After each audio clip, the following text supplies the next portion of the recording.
Center training. So we will be starting with Informatica Powercenter from today. Today I'm going to show you, I'm going to make you to understand what is a data warehouse and what are the different ETL tools that are available in the market. So before that, we will also understand what is an ETL, and what are the different what is ETL and BI. We'll understand that, and at the same time we'll also understand what are the different ETL tools, and at the same time we will have also understand what are the different BI tools that are available in the market, and what are the advantages of the data warehouse, or what is the need of the data warehouse. So why do we need a data warehouse for this? First of all, need for a data warehouse, so that we will discuss what are the different BI tools need for the data warehouse. And at the last 15 minutes of this training, I'm going to tell you like what will be the covered, what are the topics that are covered, in case if you're not clear, what are the topics that are covered in this training. So there are people who have logged in for the first time. I'm going to show you, I'm going to explain you what are the topics that are covered in this training, and we will start directly now with a data warehouse. See, I understand that prerequisite for attending this training, as you know, like some of the people have already attended the SQL training. So prerequisite for attending this training is your SQL knowledge.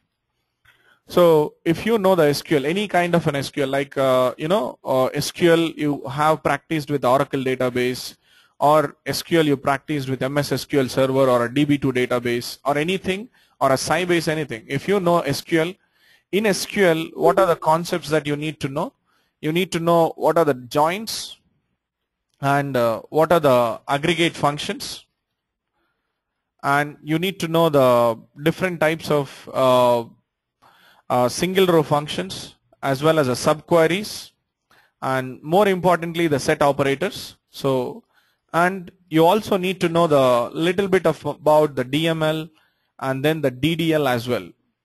So if you know all these SQL concepts, then Informatica is for you. So you can understand the Informatica very easily, because it's going to be the completely a GUI based training, so which we are going to learn.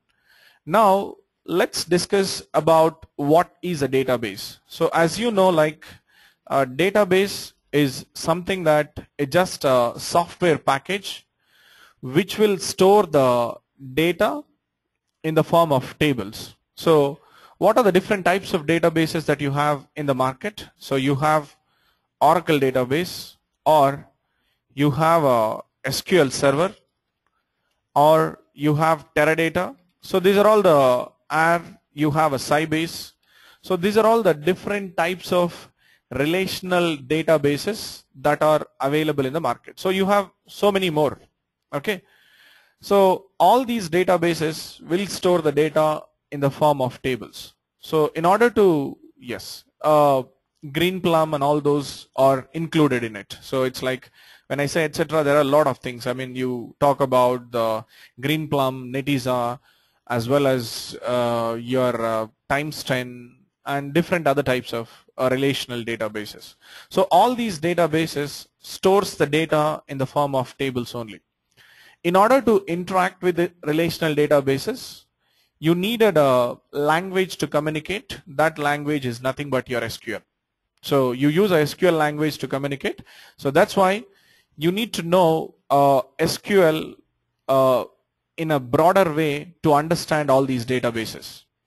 So when we go to the data warehouse, so now you understand what is a database. So when we talk about what is a data warehouse, so it's like, what do you mean by the data warehouse? So data warehouse is nothing but the database only. So what do you mean by a warehouse? Warehouse is something that which stores something is called as a warehouse. So when you say a data warehouse, it's nothing but you're storing the data in the warehouse. So in a simple terms, in a layman terms, what I can call as a data warehouse is nothing but the database. So you call that as a database.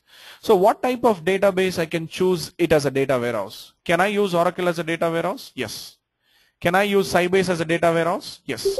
Can I use your Teradata as a data warehouse? Yes. So any relational database can be considered as your data warehouse. So examples for a data warehouse is again nothing but your examples for a data warehouse is again nothing but your Teradata system and your Oracle, or you can use DB2 from IBM, or any type of, or you can use an SQL server. These are all the different examples that you can call it as a data warehouse. See, before you talk about a standard definition for a data warehouse, you need to understand the different types of applications that you have in a day-to-day market. So there are different types of applications. We call them as transactional applications, and other is called as analytical applications. What do you call is analytical applications which you have. So yes, you can consider any relational database as a data warehouse. Yes. I mean to say all the relational databases are not a data warehouse, but I'm trying to say you can consider all the relational databases as a data warehouse. Okay. So now you have different types of applications. I'll answer all your questions. Probably you can just ping me here. And once we complete the initial set of a discussion, I'll try to answer all your questions. So we have different types of transactional applications. So when you take a look at it, you have e-commerce applications like Amazon is one transactional oriented application, or any airline reservation system, you can call it as a transaction oriented application, or you can call even the other applications like you know, your internet banking system or a credit card validation system.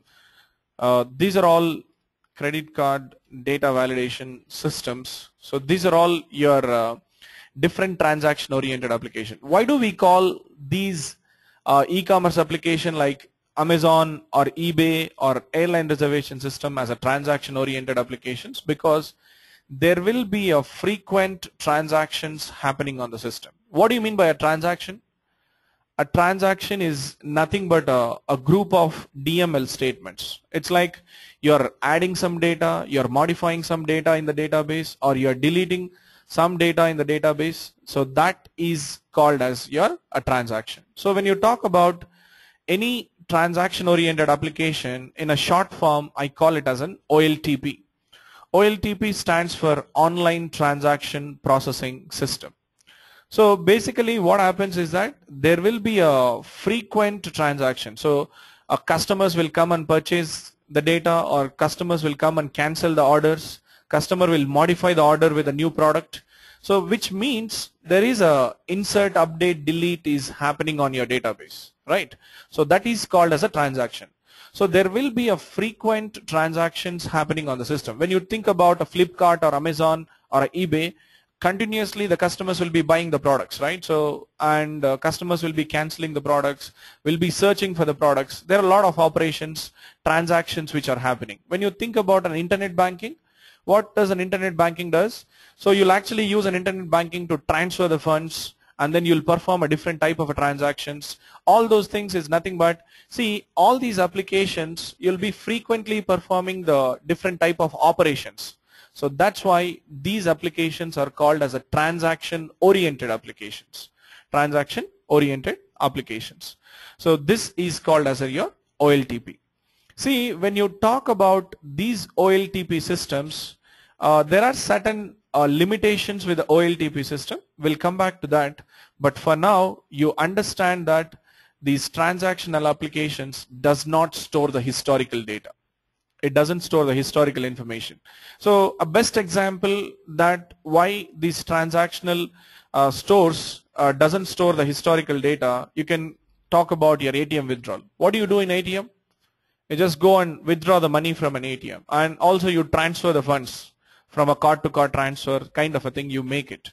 But if you see, if I go onto ATM and then take a mini statement from an ATM, so will I be able to see the transactions, what I have done in the last year or previous to previous year? Will I be able to see? No.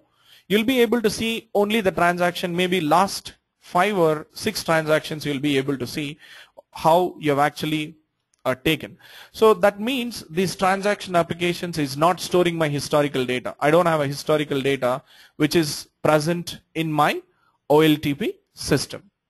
So these are all the different transactional applications. See, when you are talking about a data warehouse, let's say eBay has a business into different areas, right? So you know about ebay.com, right? So this has a business into your Europe. They have a business into Europe. They have a business into America. They have a business into your APAC countries and all those things. So let's say eBay has a different applications or different transactional applications. So just assume that they have ebay.com. So ebay.com is for US. Let's say they have another application which they have developed like ebay.in, which is actually developed, ebay.in is for India. So if you see for India.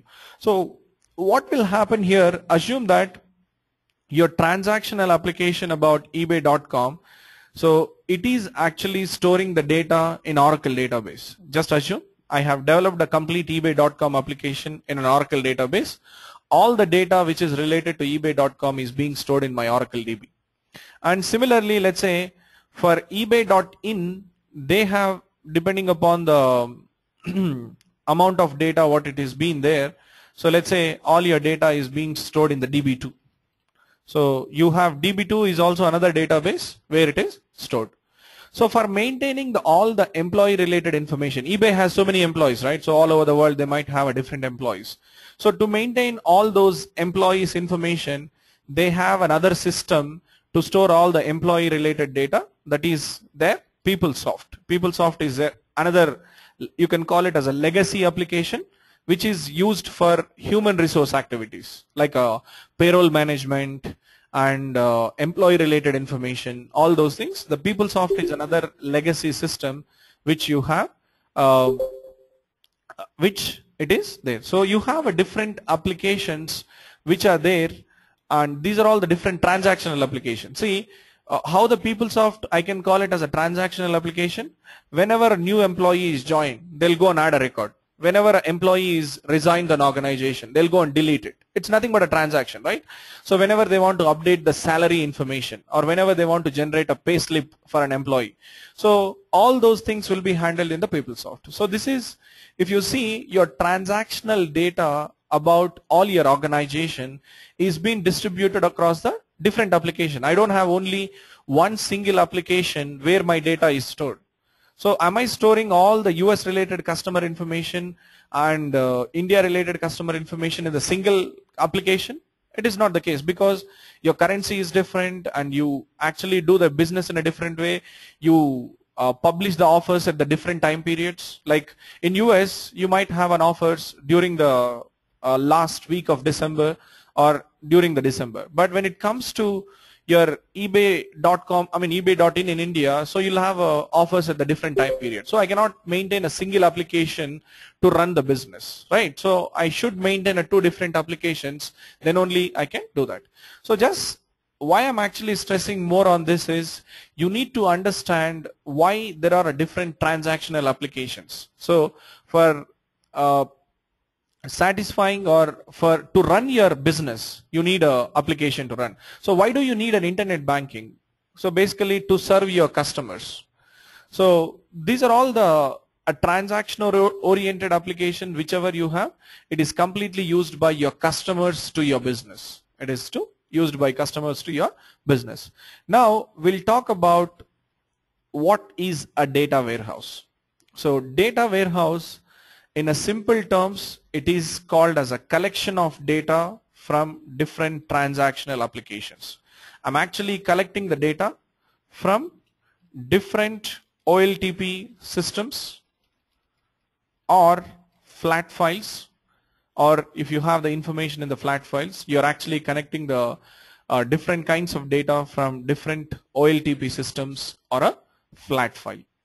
So now what we need to do, these are all the different transactional systems that you have. So one thing is called as an OLTP.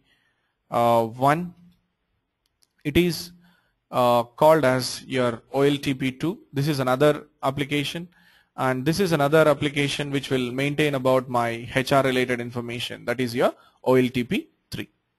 So what we are going to do now is we are going to collect the data. See, what do you mean by a data warehouse? As I said, data warehouse is nothing but your database. Let's say I'm using Teradata as my data warehouse. So I have Teradata database, and this which I'm using it as a data warehouse.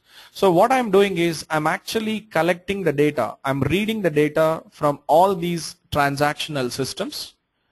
I'm collecting the data from all these transactional systems what I have, and then I'm keeping that information into the data warehouse. So data warehouse is nothing but your database. I'm extracting the data from here and then loading into the data warehouse. So the process of integrating the data from your different transactional systems, or process of integrating the data from your different flat files, even if you have a data information available in the flat files, XML files, all those things, that data also we will integrate into the data warehouse.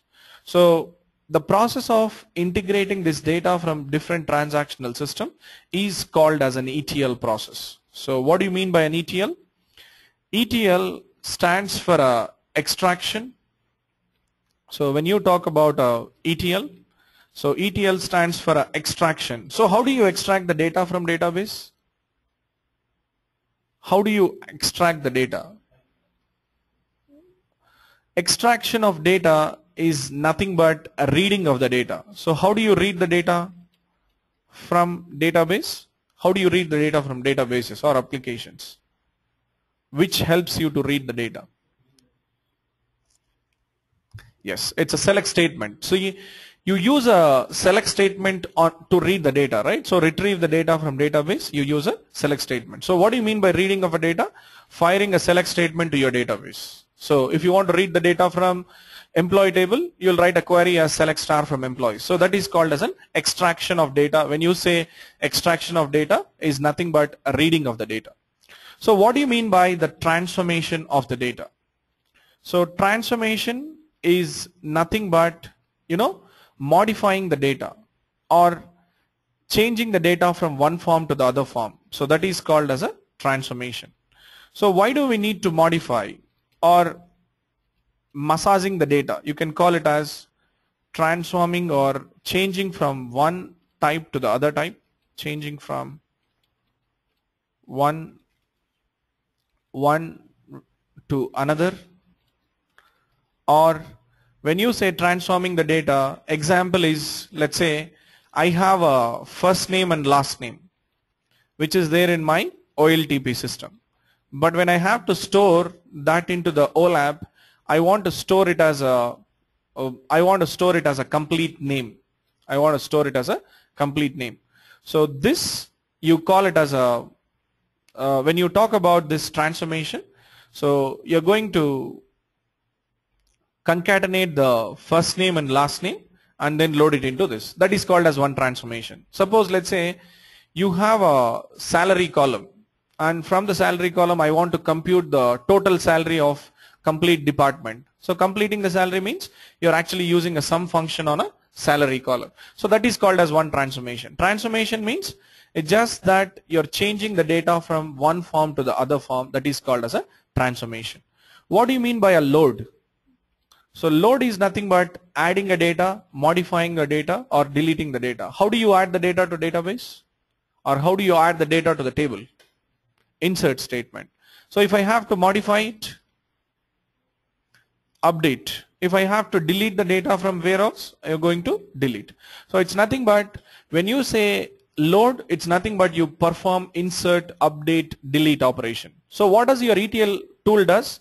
It will read the data from your transactional application and it will modify the data according to your needs, and it will load the data. Loading is nothing but again it will insert it. So ETL tool is just an interface, okay? It is just an integration tool.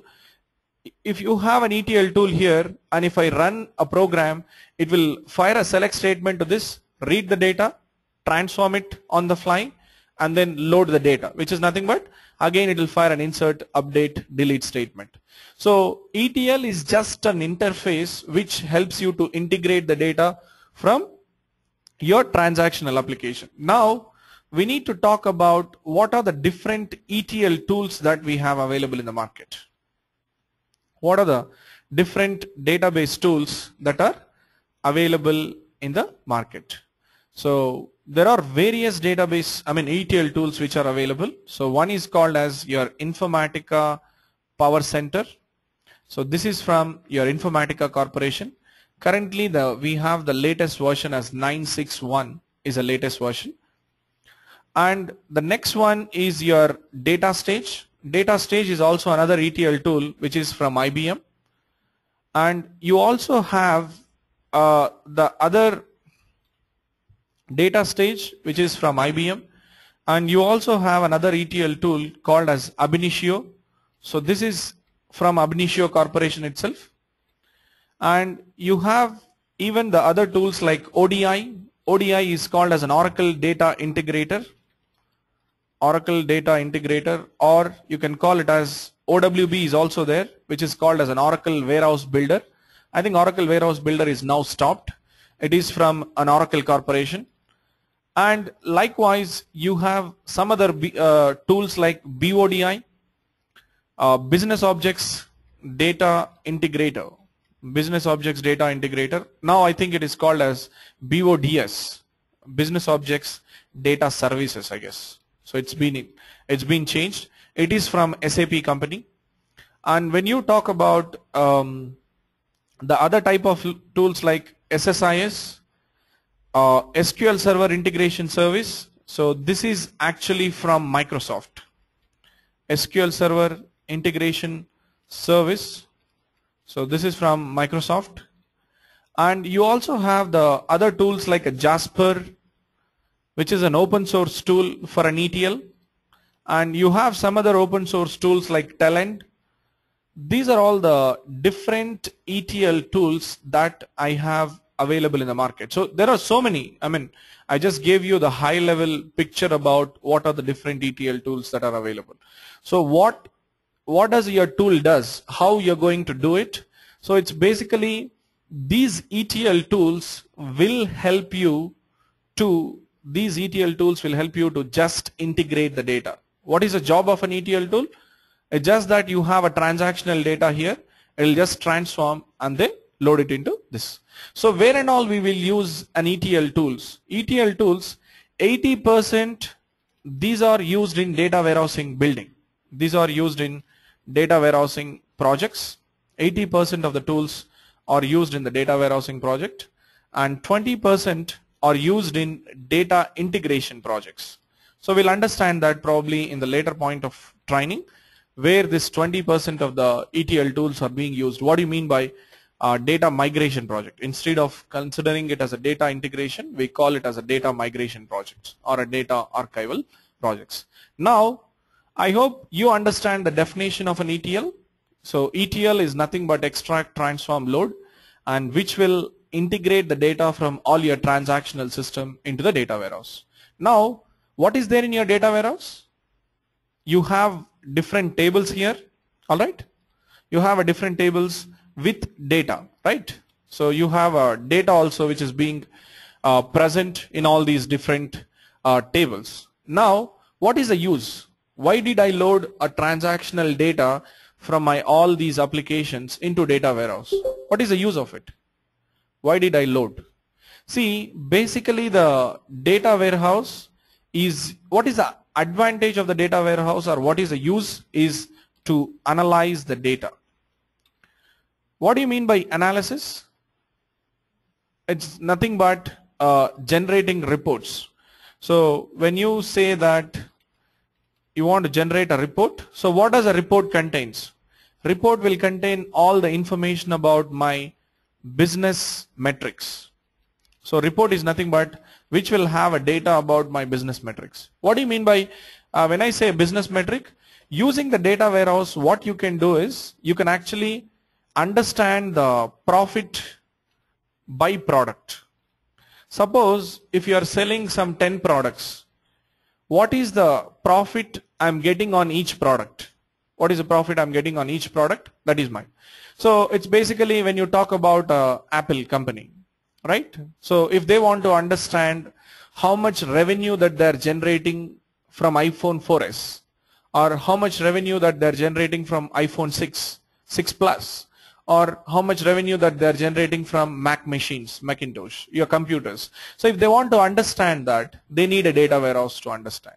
So that is where your warehouse will help you to understand. Suppose, let's say, if they want to understand what is the revenue that I have generated from India, if Apple CEO wants to understand how much revenue that we have generated from India this year in the 2014 last financial year, so you can actually generate that information. So this kind of information can be generated from your data warehouse. So what is the use of data warehouse? It is to analyze your data, to understand your business. In a simple terms, it is to understand your business, how you're doing. So at the end of the day, you need to know, right? Like how much profit I'm making, how many number of customers I'm actually gaining in India, how many number of customers I'm gaining in China on a regular basis, or what is my growth of my business? How was in 2013? How was in my 2014? Whether how much percentage I've actually grown. These kind of analysis will be done on the data warehouse. Now, if I give you a task, let's say you have a database, and if I ask you to generate a report or generate a query or saying that what is the revenue that is generated by iPhone 4S, what do? You join different tables and then understand that how much revenue is being generated. So in order to generate a reports from the data warehouse, so which tool will help you to generate the reports? That is nothing but your BI. So we talked about a different type of a BI tools, like let's say, we'll talk about different type. So what this BI tools does is, just like your ETL tools, you have another section of tools that is called as a BI. So what does a BI stands for? BI stands for a business intelligence. And these tools are also called as an OLAP tools. So OLAP tools, or you can call them as an reporting tools. What does an OLAP stands for? Online analytical processing system. So when I say data warehouse or when I say OLAP, everything is the same. So data warehouse, OLAP, DSS, decision support system, or all are the interchangeable terms for a data warehouse. So OLAP stands for a online analytical processing system. Where did I use it? So transactional application and analytical application, this is also called as a OLAP, or this is also called as a data warehouse. So now I have a BI. So this BI tool will help me to generate the report. So how do you read the data from database? Again, a select statement. So whenever you generate a report, it will fire a select statement to your database. So your BI tool will fire a select statement to your database and generate the report in the form of, your reports can be of different formats. So it can be in the tabular format, just like your Excel, or it can be like your bar graph. I don't have a shape here to show you how does a bar graph looks like. So let's say, let me just show you how the different types of reports will appear. So if you just go to Google and then if I say BI reports images, so I'm just trying to show you how the report looks like. See, if I go here, these are all the different formats of your reports. See, this is called as like a graph, what you have. And here it's a bar graph. Here you have a pie chart. So these are all the different formats of a report. Report can be represented in any format. So it can be represented even in a tunnel format. It can be represented even in this format. So anything can be in the form of, it can be in the tabular format, anything can be done. So if you talk about this reports, reports can be generated in the bar graph, or you can call it as a line graph, or it can be represented in a pie chart, or it can be represented in a tabular format. So any format. So what your BI tool does, it will basically read the data from your data warehouse. It will read the data from your data warehouse and represent the data in the form of a bar graph, line graph, or a pie chart. So what are the different BI tools? What is the job? So whenever your business user, who is going to use your reporting tools? It is the high level users in your business. It's like, suppose if you talk about an Apple company itself, if they want to analyze the data, so who is going to generate the reports from your data warehouse? It's a high level users like Apple CEO, Apple sales managers, or Apple India marketing managers, or all those guys. See, if you are buying an iPhone 4 from a iPhone store or something, will you be able to access the report that how much revenue that they have generated? So what I'm trying to say here is your business reports are generated by not like a customers like us. It is generated by the top level management in your business hierarchy. So when you say that, let's say Citibank, consider it as a Citibank. So Citibank wants to analyze their data, how much revenue that they're generating from a loans. So who is going to analyze it? Loan manager, who is actually responsible for personal loans, home loans, all those things. So those guys will generate the reports. It's not the business user, it's not the customers like us will go and generate a report. So who are the users of your OLTP application? Who is going to use your OLTP application? OLTP application is used by a customer like us. So if you are an internet banking user, you go and generate transfer the funds from one account to other account. But when you comes to the data warehouse, who is going to use it? The top level business manager, maybe the city CFO or CEOs or a sales managers or the bank managers or the loan managers. They will understand this BI. Now you understand the different section of users who are actually using a report, right? So this is about your BI. So when I talk about a BI, as you know, like it's a very simple thing, like BI will just generate a report for me. When I go and send it, my BI tool will go and read the data from my data warehousing tables and represent the data in a report. So what are the different BI tools that are available in the market? All right. So if you talk about the different BI tools, so let's say I have OBIEE. What is it? It's an Oracle Business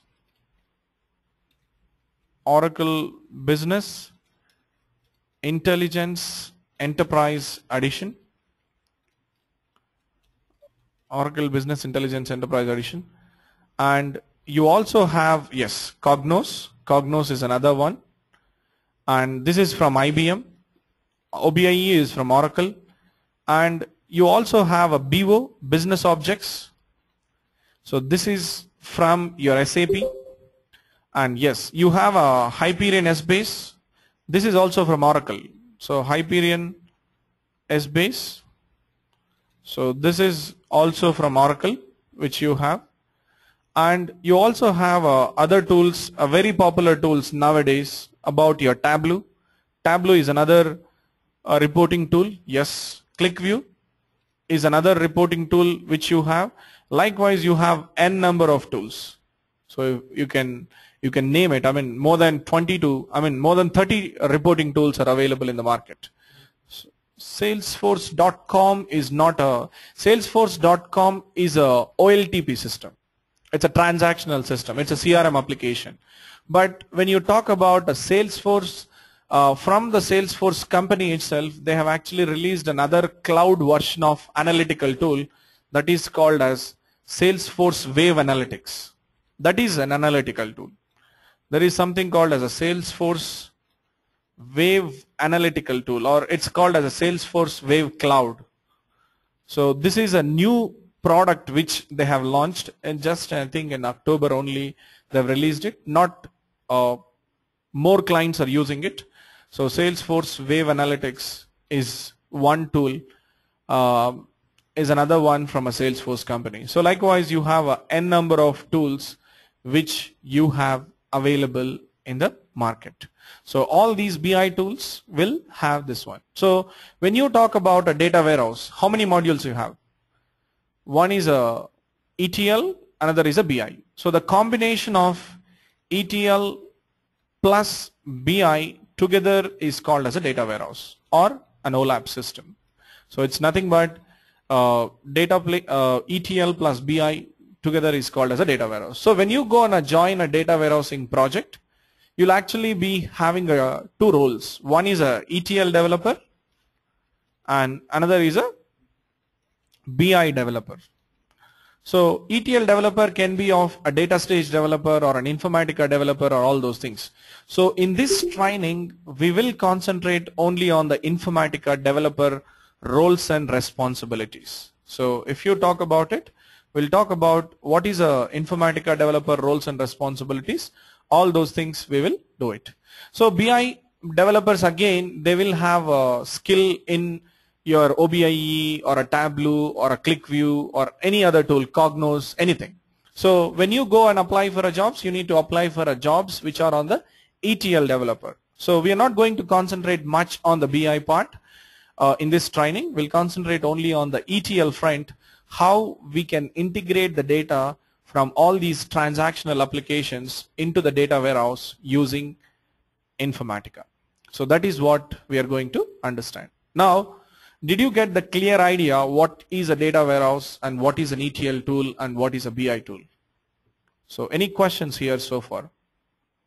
So leave your questions about how the training goes and everything. I'll take care of that at the end.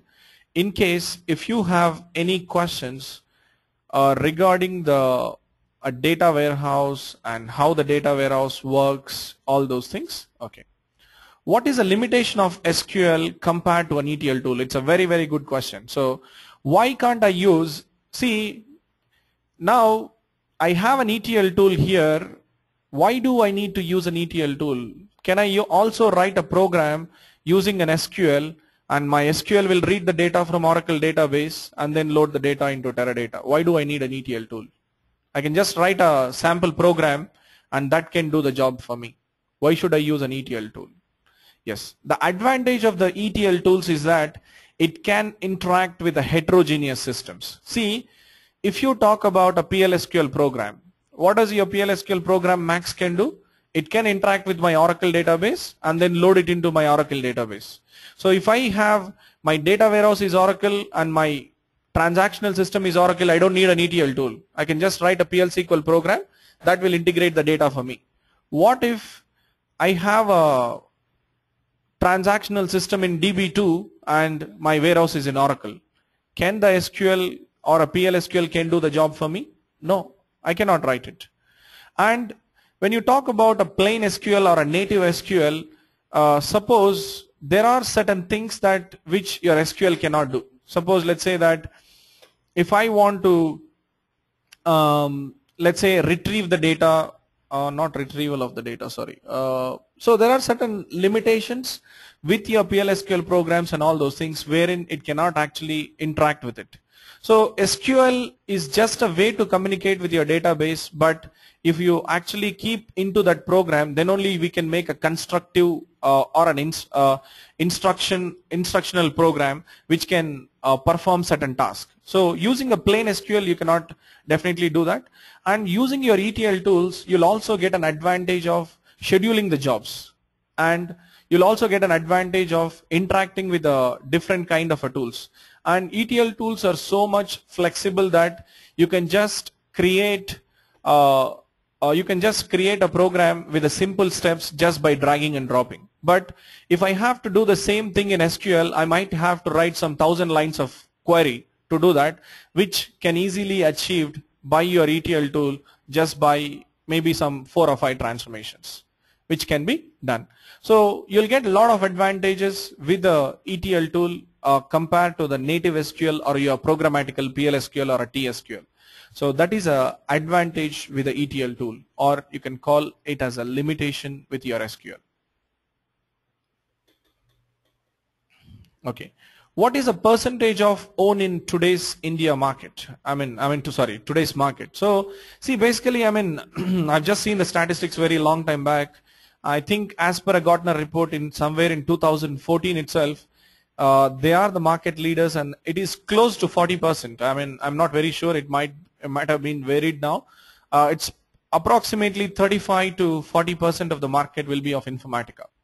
So if you see any data warehousing project, what I'm saying is 4 out of 10 projects will be of Informatica. That's a much demand will be there in Informatica, for Informatica, compared to other ETL tools like DataStage and Ab initio. All right. So this is pretty much about the what is your ETL and what is your BI. Any other questions before we step into the different other things? You can always ping the question here, Abhinay. You can ping it over here, or you can just unmute yourself on the microphone where you're pinging, right? So you're pinging me now on the chat window, so you can ping the same where there only you can go for a question. So just ping your question, or if you want to, okay, so no, there is an option to unmute yourself. Okay, anyway, I'll take your question probably at the end of the training, so I'll unmute you that time, so probably you can go for a question. Okay, so now we have some more time, so I just want to give you the brief about what is a data warehouse and what is the difference between your OLTP system and the OLAP system and all. See, is data warehousing is a technology? Do you consider a data warehousing as a technology? No, it's not a technology. It's just a process, or it's just a concept which is proposed by the scientist called as a Bill Emmon. So who has proposed a data warehousing system is a Bill Emmon. Bill Emmon is, that's why we call Bill Emmon as a father of data warehouse. So what a data warehouse is not a technology. It is just a concept, or you can call it as it's just a theory, or it's just a process which is followed. We cannot call a data warehousing as a technology. So then what is data warehousing technology? So the people say that what are the different this thing? So the data warehousing technology is nothing but which database you are using it as a data warehouse. That is one technology. If I'm using an Oracle database as a data warehouse, Oracle is a technology product. And the ETL tool that what you use is a technology, and the BI tool what you use is a technology. And these are all the, when you talk about a data warehousing technology tools, you talk about an ETL tools and the BI tools. Okay, so in a simple term, what did we understand? It is nothing but the collection of data from different source systems and storing into the tables in the data warehouse is called as a data. So in the simple terms, it's a collection of data which can be used to analyze the data, which can be used to analyze. Now, when you talk about the Bill Emmon has actually given a standard definition. There are two data warehousing scientists who has actually carried out the data warehousing process or a theory model who has actually proposed. One is Bill Emmon, another guy is called as a Ralph Kimball. Ralph Kimball is another data warehousing scientist, so we call them as the fathers of the data warehouse. So now, what does a Bill Emmon has defined? So Bill Emmon has actually given a standard definition to your data warehouse, or a standard definition. He defines the data warehouse as the following characteristics. He defines the data warehouse as a subject oriented, and the another one is called as an integrated, and the other one is called as a non-volatile, and the next one is called as a subject oriented, integrated, non-volatile, and the time variant system used for a decision making. So this is a definition of your data warehouse: subject oriented, integrated, time variant system used for a decision making or for analyzing the data. What do you mean by subject oriented system? See, basically why do we call the data warehouse as a subject oriented is because you are going to categorize the data according to the subject area. So what do you mean by subject area? data according to subject area. So when you talk about a subject area is nothing but a department in your organization. So you can call human resource as one subject area, or finance as one subject area, or supply chain management as one subject area. Likewise, you can have a different types of subject areas in it. So basically, why do we call it as a subject oriented system is because we will not define the same tables to store the data across the subject areas, which means if I am defining some 10 tables to store the human resource data, those 10 tables will store only the human resource data. It doesn't store the financial information, or it doesn't store the sales related information. So the tables are categorized according to the subject area. So that's why we call a data warehouse as a subject oriented system. And the next one is, why do we call the data warehouse as an integrated system? Integrated is nothing but you're going to integrate the data from multiple sources. You'll integrate the data from multiple sources, and you'll integrate the data from diverse sources. Diverse is nothing but the heterogeneous sources, and different formats, diverse formats of the data. Diverse formats also we will do that. So integrated, you'll have it as a multiple sources, diverse sources, and the diverse formats of the data. So when you say that multiple sources, what are all your multiple sources here? eBay.com is one source, PeopleSoft is one source, and the DB2 is another source. There are multiple sources which are available in your data warehouse. When you say, what do you mean by diverse or heterogeneous sources? All the applications are not same, right? One is on Oracle database, another is on DB2, one is on PeopleSoft, and all those things. So that is called as a heterogeneous sources which you are pulling. And when you talk about diverse formats of the data, how the data will be present in Oracle? In the form of tables. How the data will be present in DB2? In the form of tables. PeopleSoft in the form of tables. But when it comes to flat file, maybe it's a comma separated file, or a tab separated file, Excel file, or a text file.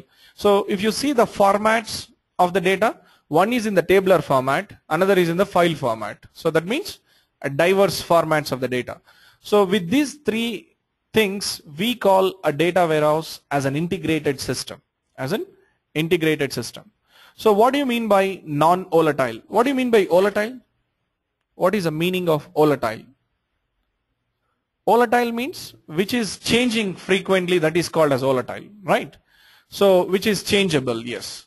When you say non-volatile, which is not changing. So when you call about the data warehouse, when you load the data in the data warehouse, you're not going to change very frequently. You don't update them. You don't update them. So that's why you call a data warehouse as a non-volatile system, because once we load the data, we are not going to change that data. That's why it is called as a non-volatile system. So why do we call a data warehouse as a time variant system? See, I did give you one example, right? When you talk about a OLTP system, this is a system which is a transactional oriented and doesn't have a historical data. But when you go to the data warehouse, it is actually historical in nature, isn't it? It is historical in nature. So when you say time variant system, in your data warehouse, you can access the data for any time period. It's like you can access the data for any time period,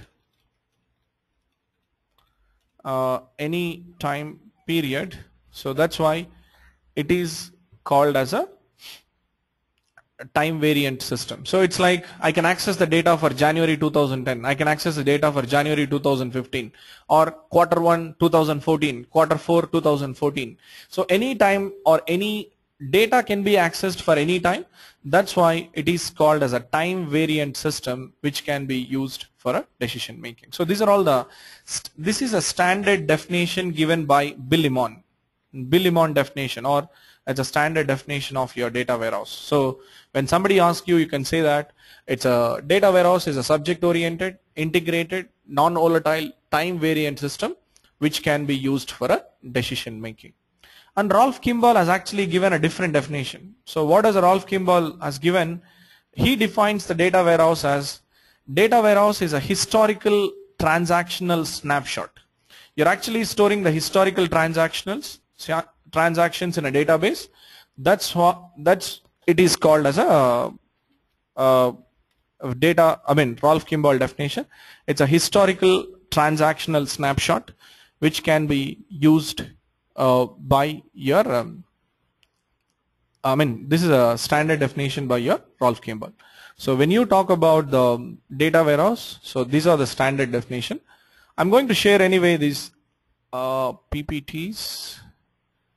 I'm not sure, for some reason I'm not able to open this. Okay. Okay, this is working. Let me open the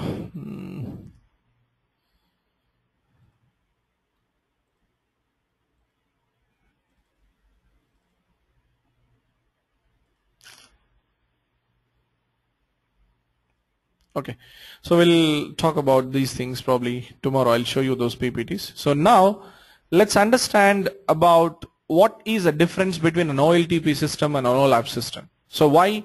See, the obvious question which comes to everybody's mind is that now when you have a data available here, what you're doing is you're just reading the data from here and loading into here, and what you're doing at the end, you're just generating a reports out of it. Now, did you get the question saying that why can't I generate a report from here? Why do I need to integrate the data into one more data warehouse and then generate a report from there? So why can't I use the same BI tool here and generate a report from this OLTP system? Why? What is the necessity of building a data warehouse? Why do you need a ETL tool?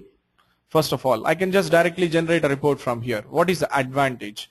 See, why we are actually going for a data warehouse is that, so when you say that need for data warehousing, so it's basically that your transactional systems does not have a historical data, or you can call it as why not OLTP? Why we can't use OLTP system is because in the OLTP system the data is in the normalized structure.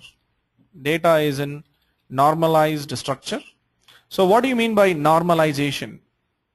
Anybody has idea what do you mean by normalization? See, the normalization is nothing but dividing the data or organizing the data into multiple tables. So that is called as your normalized data structure. So data is in the normalized structure. So more often, like, the data is in the third normal form. See, one thumb rule you remember, we'll come back to this normalization during the next lecture. So for now you can remember, the more you normalize the data, more number of tables will be present in your database. Okay, so if I am normalizing up to third normal form, I have more number of tables compared to the second normal form. That's how.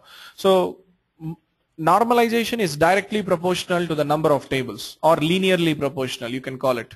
So now the number of tables in an OLTP system will be very high. Number of tables in OLTP or more. So what is the advantage? What is a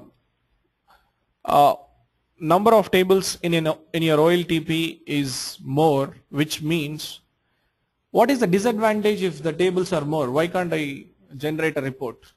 It is the same thing, right? So if I have 10 tables also, I can read the data using select statement. If I have 2 tables also, I can read the data using select statement.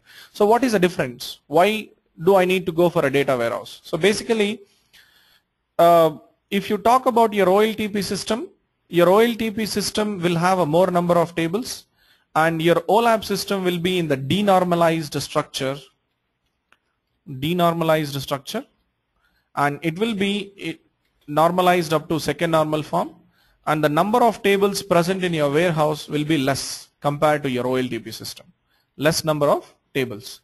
See, when you understand about the disadvantage of the OLTP system, if you have more tables, what happens?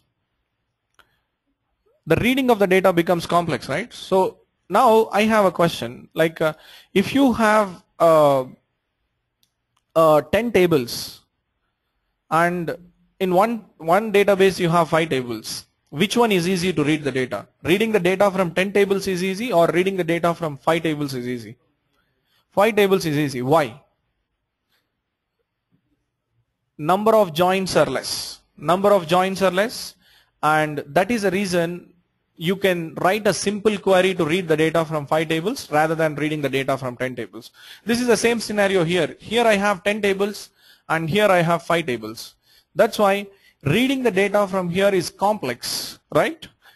Reading the data from here is complex. That's why I'm actually replicating all those 10 tables data into your data warehouse, wherein I'm reading the data from only 5 tables here in rather than using that one. So the less number of tables, that is one advantage with your OLAP system. So do you have a historical data here? There is no history. That's what you understand about the ATM withdrawal application, right? So there is no historical data here. But whereas in your OLAP system, there is a historical data which is stored in your data warehouse. So the advantage with the OLAP system is that you can basically find out the basically you can find out the data for different years. I can generate a report for 2014, I can generate a report for a 2015, I can generate for a 2013. When you have a data for all the years, I can generate it. But here, if I want to find out what are the last 10 transactions that I have done in last year, will I be able to generate a report from here? There is no historical data, so you cannot generate a report from an OLTP system. And that is one disadvantage, and whereas your OLAP system will have a historical data. And the another thing is, like, suppose, see here, okay, concentrate here. So one thing here is you have, this is USA and this is DB2 and this is your PeopleSoft. Can I find out the total revenue that I have generated in US and India at the same time by writing a query? Is it possible? Can I write a single query to read the data from 2 databases at the same time? Can we? No. It is not possible. So if you have to find out, let's say if I want to find out the total revenue generated in US and India, first I have to go and write a query here, and then I have to go and write a query in the DB2. Then the results of both the queries, I have to merge it or combine the result and then generate a final report. What if I have both the countries' data here, I can write a single query, because here you have 2 tables probably which the data is distributed, but when it comes here there is only 1 table, so you can easily write a query. So that means the one more disadvantage with the OLTP system is that data is distributed across the multiple applications. Data is distributed across the multiple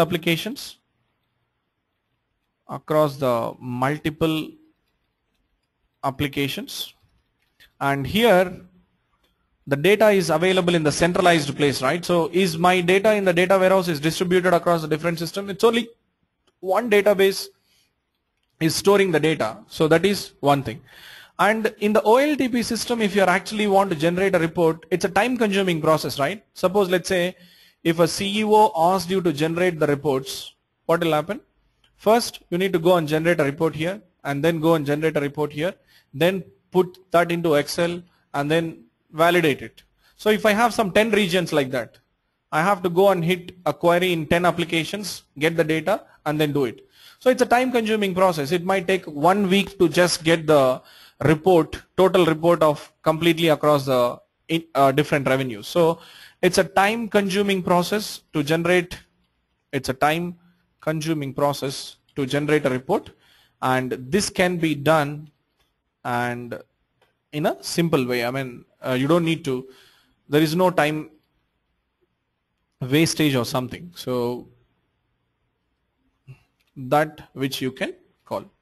So this is about your why we are going for a data warehouse. Now can you answer my question? Like if somebody asks you the question saying that why we are going for a data warehouse, why not an OLTP system? So these are the disadvantages. Because data is in the normalized structure and the number of tables in OLTP is more, there is no historical data, data is distributed. That's why we are going for a data warehouse. Otherwise, there is no need of going for a data warehouse. So this is, and if somebody asks you why separate and why not OLTP, you can answer in this way. So this is pretty much about why we are going for a data warehouse. Let's understand about quickly the differences between an OLTP system and an OLAP system, how we find the differences here. So OLTP is transactional application, and your OLAP is a analytical application. So you are actually just analyzing the data. And in your OLTP, you normalized up to third normal form, and here you normalized or denormalized up to second normal form. And now when you talk about who is going to use your OLTP application, customers like you, like us. So customers, or it might be used by your bank clerks, all these guys. But who is going to use your OLAP system? Your business users like a CEO, sales distribution managers, like CEO, CFO, COO, or these guys are the owners of the business. Yes, it's a very good term to put. Yeah, owners of the business. So do we have a historical data here? No, there is no historical data. Only the current data is available. Here you'll have a historical data which is available in this. Now, what is going to happen with the size of the database? Since you are not storing the historical data, what will be the size of the database? It will be very less only. So let's say in terms of gigabytes, so the size of DB in gigabytes, but when it goes to OLAP system, your size of database will be in terabytes. So the number of users who use OLTP applications will be more, maybe in lakhs also, maybe in 100K, like that. More number of users will access. Here, less number of users will access. More number of users, and this will be accessed by the less number of users. Yes, it's another difference is the data will be very changing, and it's like volatile, and this one is non-volatile. So it is a non-volatile system. So this is also one more difference between this one. So here, okay, that's what we have written, right? So it's a current data, and this one is a historical data, what you have. So these are the, I mean, you can call it as a differences between your OLTP system and a OLAP system. And here you'll actually run a simple operational reports, and here you'll run a complex reports, and for analyzing the data, what it is there, complex analysis will be done. So this is pretty much about your differences between a OLTP system and a OLAP system. And that's all. We have a theoretical discussion for today. I'm just stopping it. In case if you have any questions so far what we have discussed, other than how the training goes, you can go ahead with your questions. See, you can unmute yourself just by clicking on the microphone. So on your GoToMeeting screen, you have a microphone symbol. You can just unmute it and then go ahead with your question. Yes.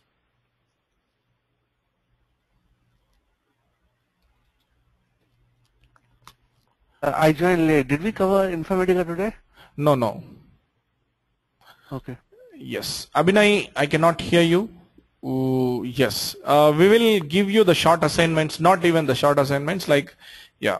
Now let's come back to the course, like how we are going to provide. Yeah, we'll talk about the OLTP and OLAP in the OLTP, second normal form, third normal form in the normalization data modeling. So we'll discuss more about it. So let me come back to the training, how it goes, and what kind of things that we provide. So first thing is this training we are going to learn 3 things. So one is a basic PLSQL we'll understand during the training itself, and we'll also talk about the Unix, and we'll have a Informatica Powercenter. So this is completely from very basic level to advanced. We will learn it along with data warehousing basics and data warehousing basics and the data modeling. So these are all the things that we learn. So when it comes to the installation, so installation, like there are two ways of providing the installation for you. One is that we'll provide the free Windows based VM, free Windows VM, which will consist of, or instead of free, I'll call it as Windows VM. Windows VM which will consist of Oracle database. We will install the Oracle database in it, and you'll have a Informatica server, and you'll have a Informatica client. Everything will be installed. This is a Windows based environment, and we will also provide you the Unix server access till the end of the course. I think you would have seen all in our mails and everything, Unix server access till the end of the course. So in this you'll actually access our server and then and perform the hands-on labs. So when it comes to the different hands-on labs, what we are going to check, so we have around some 36 to 40 hands-on labs which we have designed, and the course is going to be run on the sample case study. So we are going to explain you about what is the Informatica developer roles and responsibilities, like how you're going to start with Informatica roles and responsibilities, and how the general project architecture will be there. All those things will show you. So the hands-on labs are going to be the soft copies. We'll provide you the soft copy of hands-on labs. How it looks is these are all the hands-on labs. If you see from 1 to close to 36 hands-on labs we have. We'll go and discuss each and everything as part of a training. We'll also show you some kind of Unix scripting, how it can be done, and how to prepare the database scripts, and how to write the different PLSQLs, everything that we will be discussing. So at the end of every day, I mean, once we complete the theoretical concepts, then we'll go to the Informatica. Every day we'll complete 2 hands-on labs, and those 2 hands-on labs you need to practice. We will provide you the similar kind of an environment to practice. I'm going to demonstrate. Suppose let's say we are developing one transformation today called as a basic lookup.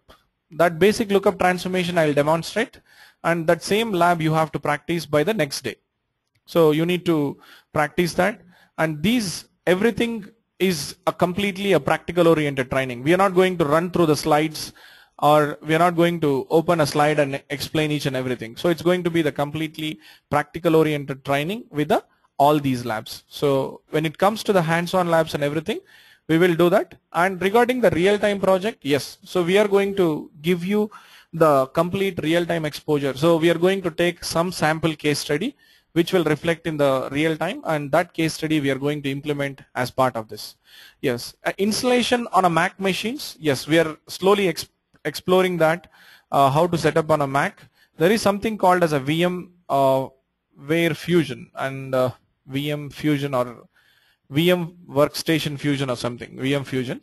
So this software we are actually getting it, and once this software is there, we'll be able to set up the even on the Mac machine as well. So we will try to set it up for you by the end of the training, Santoshi. So for now you can concentrate on using the this one. I'm not sure. Yeah, you can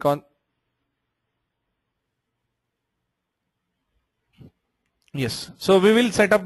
That's what I'm saying. We will set up the machine for you.